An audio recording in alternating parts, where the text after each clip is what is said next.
Hi everyone, welcome back to another episode from Crazy Gamer. Today I'm going to be guiding you through how to turn off notification in Modern Combat 5 Blackout. To disable notifications from Modern Combat 5, first of all, open up the application on your device and then tap the drop down at the top right corner to open up this expanded menu. Now click the gear button from the menu and from the settings page, click on Controls. From the Adjust Control page, go all the way towards the right and look for the Notifications option. To turn off the notifications, simply tap the switch and make sure that it is disabled. Right after you turn off this option, you will then be able to turn off notifications that you may receive from Modern Combat 5.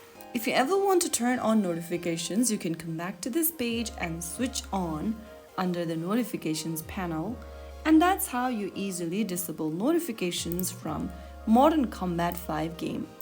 If you found the video helpful, don't forget to like, share and subscribe to the channel. I'll be back again in the next episode. Thank you for watching.